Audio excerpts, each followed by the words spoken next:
him, the very banks that he pushed for the banker bailout to fully take over and give them governmental power, and they won't say where the trillions are. He's now saying give them even more power. These are the very people that were irresponsible. No, they carried out a military operation, a financial warfare op against us. So now we're all responsible, and we've got to accept the new age, which is giving them total world government power as announced by Newsweek. Homes have been lost, jobs shed, businesses shuttered. Our health care is too costly, our schools fail too many. So government got involved in health care 50 years ago, and now it's bankrupt, and the states are all going bankrupt, so the feds can come in and take over. Again, that blows them out, with federal mandates to give illegal aliens total health care at exorbitant prices, tens of billions of dollars in California and Texas alone. His answer is more government welfare, more government control, which is then eugenics, because through socialized, controlled health care, the government can force you to take the treatments they want, and they can control medicine even more and cover up all their soft kill operations they're doing through the vaccines and drugs and the food. And each day brings further evidence that the ways we use energy strengthen our adversaries and threaten our planet. Okay, the federal government for decades has only allowed one pipeline out of Alaska. In one area alone, there's more oil than in all of Saudi Arabia. It could have been here decades ago. They get up on TV and lie and say, if we got all the oil from Alaska, give us 1% more. And, and so you've got to let us change our energy policy. But all that means is taxing and regulating and controlling. So that strengthens our enemies. So we've got to fix our energy. But instead of really fixing our energy and really going to a new energy system, which the feds actually try to block, they are going to bring in all these taxes and regulations. These are the indicators of crisis, subject to data and statistics. Less measurable, but no less profound, is a sapping of confidence across our land. Okay, they told us the economy was great for decades as they shifted us from a manufacturing to a debtor-based service economy, so we would be totally under their control and not be independent. And the government documents state they want that, destroy the family, break down communities, bankrupt the states with unfunded mandates. And then he comes in and talks about how we're losing our houses and losing our jobs, all done by design. Let's back that up again because I want to comment on it. Our planet. These are the indicators of crisis, subject to data and statistics. Less measurable, but no less profound, is a sapping of confidence across our land. Okay, now what happened? The bankers told us everything was great while they were setting this up, while we were all going into debt, while the society was falling apart. And then they come out 5 months ago and say, pass our banker bailout bills, do whatever we say, or we're going to have a depression, when they engineered it. They're given dictatorial power. They destroy the confidence. The markets start plunging. They admit we're going into a depression. And then now, oh, you've had bad confidence. It's your fault. A nagging fear that America's decline is inevitable, that the next generation must lower its sights. Today, I say to you that the challenges we face are real. Okay. So he's saying, yeah, we're in trouble. And he's saying, you know, there's this fear that America's done for and our standard of living is going to go down. You hear NPR bragging, you know, decades ago, America's got too much money, got too much energy. Globalism will teach us to tighten up our belt. I remember arguing with globalists, you know, at corporate events and things I've gone to around the country. And they'll go, Alex, of course globalism wants to lower America. We have to raise the third world. And I go, it's not to raise the third world, it's to get control of them.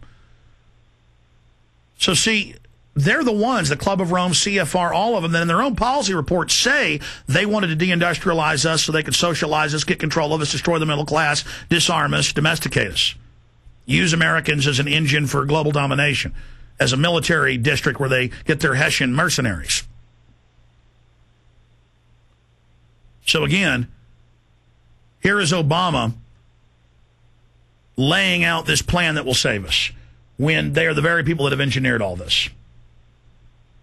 I'm going slow through this because it's important. I say to you that the challenges we face are real. They are serious and they are many. They will not be met easily or in a short span of time. But know this, America, they will be met. So then he puts out this thing, we're in trouble, we've got bad confidence, things are bad, but don't worry, they will be met. I've got a solution. I'm going to make it okay for you. And then everything he's saying he's going to do is the exact same policies by design, not by accident, that brought us here. On this day, we gather because we have chosen hope over fear. Unity of purpose over conflict and discord. On this day, we come to proclaim an end to the petty grievances and false promises, the recriminations and worn-out dogmas that for far too long have strangled our politics. Okay. So, hope, coming together, sounds great. We're not going to let the parties fight with each other anymore. The petty recriminations, we're all going to come together. And what do you see? The PR firms that are CNN, Fox, and the rest of them, they're saying unity, unity, unity. America will only get fixed if you do everything Obama says. It's up to you. You've got to submit to whatever he says and whatever he pushes, or it's over. And Congress, you've got to vote however he says and do whatever he says, or it's over. And Republicans are suddenly all over TV, and Pat Robertson, all these conservative leaders who aren't real conservative saying, yes, we got to do whatever he says. It's inevitable. He's a good guy. Do what he says. And that's bring in the New World Order agenda, which they know is wildly unpopular. And they admit on the news, well, his actual policies are all very unpopular, but we've just got to get behind them because those will fix things. The founding fathers said gridlock was good. Why do we have states and a federal government? Why is the federal government split up in 3 groups that are co-equal? Why is the legislature? It's meant so that you can't get a dictator. It's meant so government can't amass the power and be organized to do that. It's a separation of powers. It's to bind them down. But see, he's saying, oh, that's bad. Now, he said 5 minutes ago, we need to continue with the Bill of Rights, Constitution, and our system of government that's made us so free.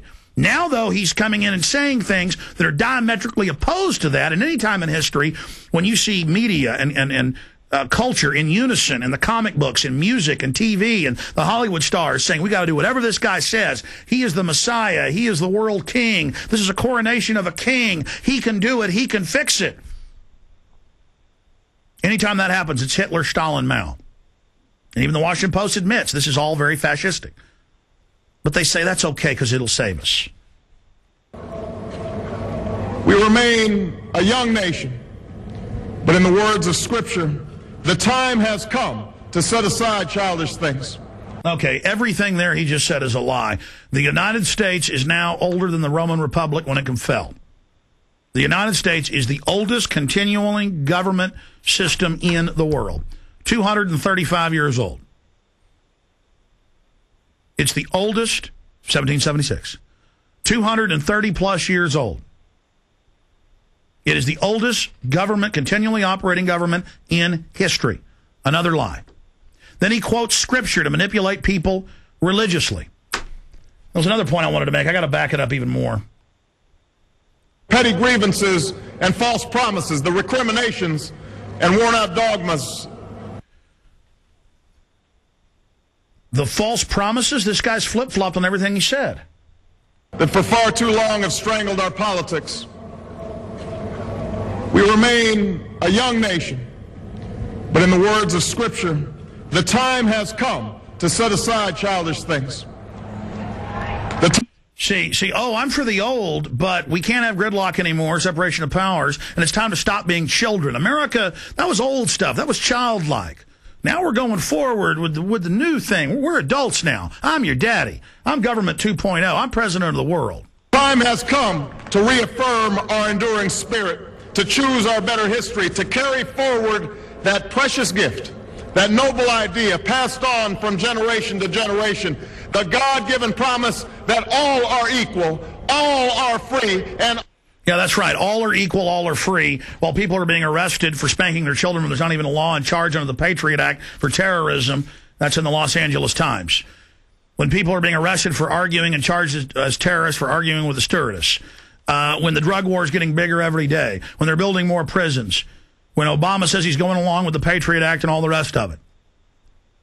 When he's letting foreign banks totally loot us that he works for. I mean, just such deception. All deserve a chance to pursue their full measure of happiness. See, oh, we all deserve a chance. Just everything is one-liners. Yeah, it's fair. We all deserve a chance, and the government's going to give you that chance. Just do what they say.